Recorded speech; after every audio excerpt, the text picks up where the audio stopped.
What keeps many people poor isn't that they earn too little, it's that they believe saving alone is enough. When I was a child, my grandfather once told me something I never forgot, even years later. While everyone around me kept saying that if you want a better future, you must save money, you must be careful with every penny, he looked at me and said something completely different. He smiled, his voice slow but firm. Don't just save money. I froze. At that moment, one clear thought crossed my mind. He's wrong, because all my life I had been taught that if you want to suffer less, you must hold on to your money. If you want security, you must save for tomorrow. To me back then, saving was the only right path. But he didn't argue. He simply looked at me for a long moment and gently added, saving is good, but if all you do is hold on to money, you'll never go far. At the time, I didn't fully understand what he meant. It felt strange, almost the opposite of everything I had believed. But then he told me a story, and that story completely changed the way I see money, the future, and how a person can escape poverty. Long ago, in a small village, there was a man everyone knew. He wasn't a bad person, nor was he unintelligent. In fact, he was someone with many dreams. Every day, he would sit under a large tree, looking out at the village road, and say to people, "One day, I will open a shop. One day, I will buy land. One day, I will become rich." His words sounded convincing, so much so that, for a time, people truly believed he would accomplish something great. But there was one thing no one noticed, and it was exactly the reason his life never changed. He only talked, but never acted. Day after day, he remained there.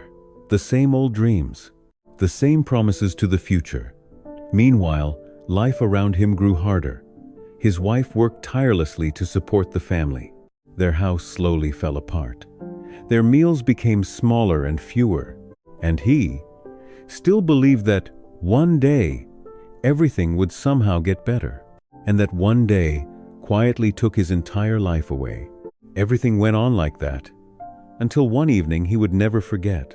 The small house was swallowed by darkness. There was no laughter, no smell of food, only a heavy, suffocating silence. His wife searched through an old cupboard, hoping to find something, anything for dinner. But the more she searched, the quieter she became. At that moment, their young grandchild walked over, speaking in a weak voice. "Grandpa, do we have anything to eat today?" He froze. It felt like his heart was being squeezed tight. His wife stopped what she was doing, turned away, and said softly, "There's nothing left, not even a little." The room fell into silence. The child didn't cry. He simply sat down, holding his stomach, his eyes fixed on the ground. That silence hurt more than any words ever could. The man looked at his grandchild, thin, hungry, and for the first time in his life, he felt like a failure. He asked himself, "What have I been doing all these years?" He had so many dreams. He had talked endlessly about the future, but he had never truly started. And now, the price he had to pay wasn't just delay, it was his family's hunger. That night, he lay awake. No sleep, no more dreams. Just one truth, clearer than ever. Dreams cannot feed a family if you don't take action. The next morning, he woke up very early, and for the first time, he stepped out of the house to look for work. If you've been putting off something important in your life, comment G. Maybe today is the day you finally begin. The next morning, before the sun had even risen high, he stepped out of the house. For the first time in many years, he didn't sit under the tree to daydream anymore. He went out to find work. The first job he took was working in the fields. Under the scorching sun, he had to bend his back for hours, holding a hoe in his hands, his feet pressing against dry, cracked soil. Sweat soaked through his shirt, his hands slowly became rough and calloused, and his body ached after each long day. There were moments when he wanted to quit, wanted to return to that familiar tree, where he could sit and keep dreaming about an easier future. But this time, he didn't go back. Every evening, he brought home a small amount of money.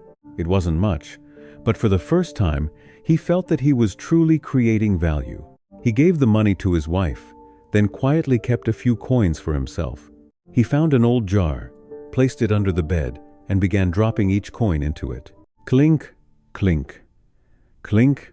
The sound of coins falling gave him a sense of hope. Week after week, the jar slowly filled up. To save more, he accepted wearing torn shoes, eating less, and buying nothing extra. He believed that if he kept saving, one day his life would improve. But he hadn't realized yet that although his actions had changed, the way he thought about money hadn't truly changed. As time passed, his jar of money gradually filled up. Every time he heard the sound of coins dropping inside, he felt a little more at ease.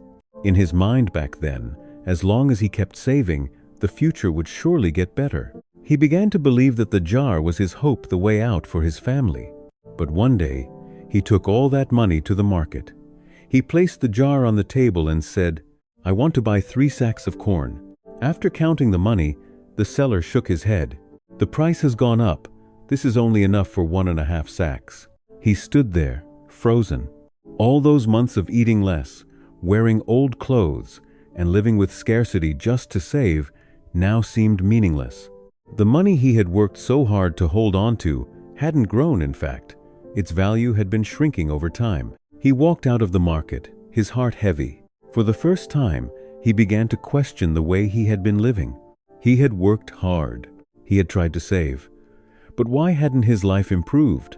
That evening, he sat quietly in front of his house, watching people pass by.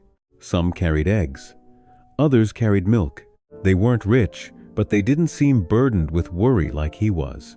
And in that moment, a new thought began to take shape in his mind. After a restless night of thinking, the next morning he sat in the yard with his young grandchild, sharing a simple piece of bread. The early sunlight was gentle, but inside him, a big decision was taking shape. He turned to his grandchild, his voice low but filled with hope. "What if I use that money to buy a few chickens? What do you think?" The child looked up, eyes lighting up, a rare smile appearing on his thin face. "Then we'll have eggs every day, Grandpa." He nodded softly. And that was the moment everything began to change. For the first time, he no longer thought about just holding on to money, but about making money create value. That very day, he took all his savings to the market. No more jar hidden under the bed. He used everything to buy a few skinny chickens to raise. In the beginning, things were slow.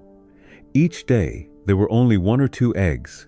The family kept some to eat and took the rest to the market to sell. Small amounts of money came back, but this time, they didn't stay still. He used that money to buy more chickens. Day by day, the flock grew. More eggs, more buyers from the village. Life gradually improved. Meals were no longer scarce, and the small house slowly filled with laughter again. A year later, from just a few chickens, he had built a small farm. One afternoon, while collecting eggs, he held one in his hand, looked at his grandchild and said, "Money can run out, but if you use it the right way, it will create more." Life doesn't change when you simply hold tightly to what you have. It changes when you dare to use it to create value. Even a small beginning can open a big path, if you're willing to start. If this story resonates with you, share it with your friends so this meaningful message can reach more people.